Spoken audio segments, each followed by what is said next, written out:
Hey y'all, welcome to Transition Tuesday. I'm Lilith Elektra, that's Amanda Bonanza, and here we are going to answer any questions y'all might have about transitioning.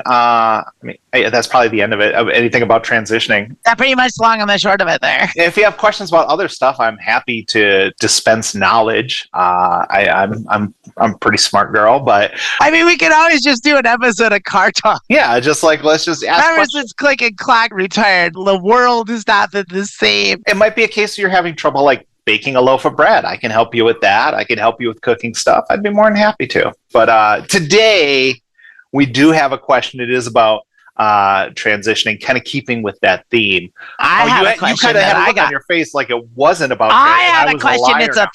I'm throwing a curveball here. It's a screwball. It's a real screwball. Is it about baking? No, it's about transitioning. It's about It's about a situation that is a common situation that can come up when you are come out of the closet and you're transitioning. It has to deal with family. So here it is.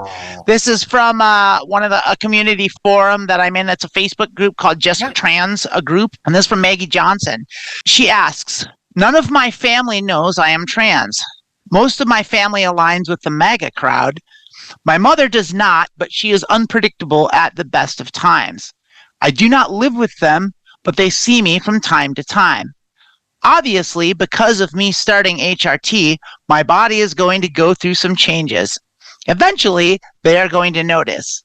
I try to keep my family in the dark about my private life as much as possible. I am nervous about them finding out because I will have to explain to them something that involves my life, and I am worried about how they are going to react. I am thinking of telling them if they bring it up to not worry about it. This does not have anything to do with you. Does anyone have any advice? Well, I think the first thing is always like, I always like, I hate giving advice, like telling other people what to do, but kind of like the standards, like, your family better than any of us do. So there's nothing wrong with not coming out to them. If you feel like it's not safe for you, then you definitely don't have to. And if someone brings it up, it is none of their business. And if body changes, you can always baggy clothes it. That'll hide things you don't want them seeing. It's up to each individual to kind of figure out what's best for them in their situation. But I also feel like if you want to talk about advice I do give is like, you have to be yourself. And you have to live your life the way you want to, because you only get this one chance to do it. You should be as happy as you want. But that also doesn't mean you have to explain yourself to other people. It does suck, especially when you have family that are, complete MAGA crowd, because we all know the problem with the MAGA crowd. We all know the problems. I don't have to get into that. We don't need to, beat that dead horse. You don't owe anyone anything from that, and that's up to each individual to kind of judge this. Because I hate like when I see people like do ask for advice for online, like, we should just cut your family off, or you should do this, and like maybe, that's a great point. But not everyone can just cut their family off, Not everyone should. It shouldn't be your go-to move. I don't think. It shouldn't be your go-to. But that can be a common reaction from the community when people ask stuff like this, because people are quick to be like, fuck them. I mean, there's good reasons for that. Like, the MAGA crowd has made perfectly clear what they think of us. That alone is, in my mind, justification. I mean, I'll be perfectly honest. I've cut out family because of it, and quite a lot of it. That's my standard. If you want to have the shittiest principles in the world, you get to forfeit a relationship with me. That's the cost of joining that cult. Not everyone has to be as extreme as I am. I know plenty of people, they make exceptions, and they're like, well, their family, and family's the most important thing. And a lot of people feel that way, and that's fine. You know your family better than anyone else. It's certainly better than we do. We have this little tiny snippet. But another thing I want to just bring up here with regards to this is I've been a staunch proponent since the beginning. I don't think it's healthy to stay in the closet at all. I think if you come out, you should fully come out. I don't think it's a good idea to come out just at work, come out in your life and keep it a secret from your family. I think it hinders your transition.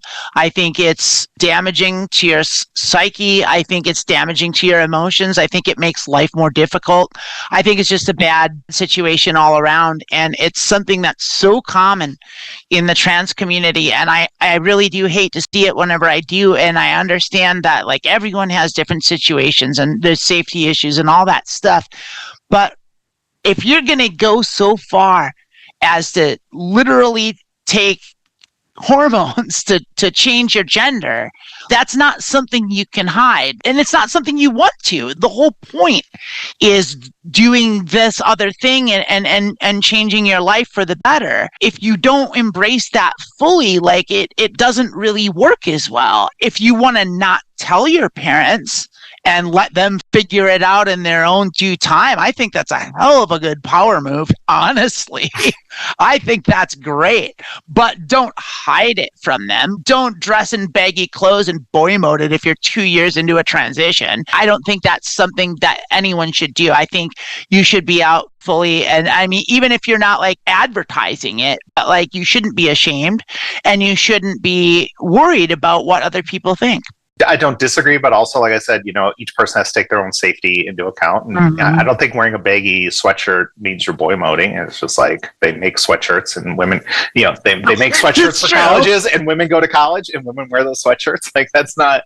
Women can go to college now. People think like you're transitioning. You have to like dress like a glam 50s star, everywhere you go. It's like, no, once you start your transitioning, you just realize there are some days where you're wearing your leggings, your sweatpants. That's saying wearing a hoodie, wearing a baggy clothes is boy moding. If you are wearing baggy clothes with the intent to hide the effects of your hormones at your parents who don't know that you're on HRT, that is fucking boy moding. That is exactly what that is. This person has to deal with this. So, I get it. I get what you're saying and I don't disagree with what you're saying, but also what's going to happen? Like, it really depends. Like, is it going to be a situation where you're not safe? Then you should protect yourself. But also, if you're going to go to your families and you come out, it's not a safe situation. And you don't feel safe, then you probably, you just shouldn't go to your family. You have to see them once in a while. It's like you don't have to see them ever. Like I think one family member knows I live in Detroit.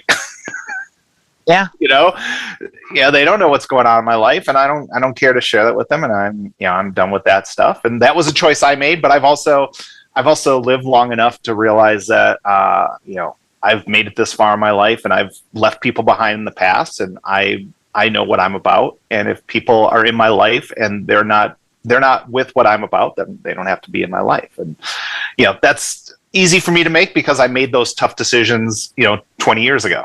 30 years ago. I've been making these tough decisions even before I transition about who's going to be in my inner circle. But you get to choose who your friends are. You get to choose who's around you. And they say you can't choose your family, but honestly, you can choose your family. Not only can you choose your family when you're trans, you have to. It's imposed on you by them. That's the crazy part. Is I've never met anyone in the queer community that like wants to be ostracized from their family. Like it's always the family that does it. It's never like, one, I'm transitioning. Two, I'm no longer invited to the house for holidays. See you later. See you later. Weeds. It's like it's never that. It's always them rejecting you. You can either suffer those slings and arrows and indignities in perpetuity, or you can be like, no, I'll be over here. Call me when you figure it out. It's kind of the thing.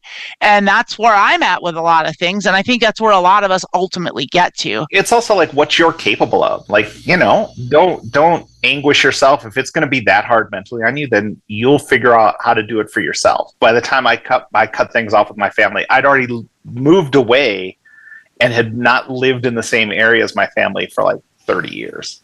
It's been a while. So, it was, some people like, you talk to people like 16 and people are just like, you should cut out your family. It's like, well, they're 16. They can't really cut out their family. They need coping, assistance right now. The advice you'd give someone who's 40 or 50 is not the same advice you'd give to someone who's 50, it's an entirely different situation. Yeah. But I'm glad you brought that up because I was going to bring that point up with this particular question asker. Clearly they're already estranged from their family. Right. It says I do not live with them, but they see me from time to time. I try to keep my family in the dark about my private life as much as possible. So they're already doing They're already not a part of So your life. it's like, it isn't a stretch for them to like maintain course. Yeah. Like, and it would seem to me that seems like it's the easiest way to go, and the path of least resistance is live your life, do your thing. If they're already like not deserving of an intimate knowledge of your life, then there's no reason to bring them into this. You're right, it is none of their business. One thing I would say, and this kind of helped me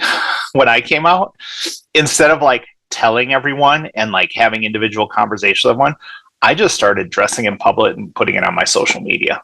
People could see it if they see it. It's social media. If they didn't like it, there's really nothing they can do about it. If you're out and you're living your life as you are, you change your Facebook name. You can put those pictures up. And then when I did come out, I did talk to each of my family members individually. I did tell everyone who deserved an individual conversation, I had that with, friends and family. And then the rest of the world, I just put a post out about it. Are you hiding it from them in that your social media is curated so that no one in your family would see it? It's like, if you almost never see them or you see them occasionally, don't edit yourself when you're not around them. Yeah. And just put it out there. And then if they say something, that saves you the trouble too. They see your picture, they say something shitty, you're just like, cool, I got my answer. If they're going to be a problem, they'll make it very obvious real fast. Also, most of them are cowards and they won't say anything anyway. There's that too. And then it's fun because then you get to go and you get to just have a great time at Christmas while Uncle Dale sits there and is all uncomfortable, but he's too much of a coward to say anything. And so he just sits there and he's just like, yeah. And he's just like, I ruined your Christmas. Fuck you, Uncle Dale. I'm not having Uncle Dale. That was just a name I picked out. There's no Uncle Dale in my life that was a story from. But, that's the thing. It's like, I always feel like you should always be open. It's a great character, though. I love it. It was a big fan of that character you just created. You created we're trying to get a whole universe going here. You could even see the Dale Earnhardt mesh hat on his head when I was doing that, which is what I was thinking Dale, like more like Dale Gribble, but like, there could be some crossover. Dale Gribble's pro-trans rights. Dale Gribble. Oh, yeah, Dale Gribble's great, yeah. Freedom. Fucking freedom. Freedom, baby. You should just be as open as you want to be. If you decide you want to, like I said, put it on social media, put it on Facebook, and show up. And if someone says anything, then you've got your answer about that person. If you don't feel safe around your own family, then I think you also have an answer there, and you're just not listening to that answer. Let them know as much as you want. Just show maintain up with course, Just show up with 8, 12 packs of Bud Light and just be like, yeah, woke beer, y'all. Man, I can't believe making me drink that woke beer. Yeah, I want another one. It's beer, ain't it? It was the beer that did it. That's what did it to her. She drank Bud Light her whole life, and now she's trans. Trying to trans us all. Thanks, Bud Light. Thanks, Bud Light. I think we helped. I hope this was helpful. I hope we helped. And like I said, just realize, like, it's your life. You get one shot at it. Be as happy as you can, and really let that be your guide. But yeah, we love and support you, and we obviously sending you the best, most positive energy. Bye.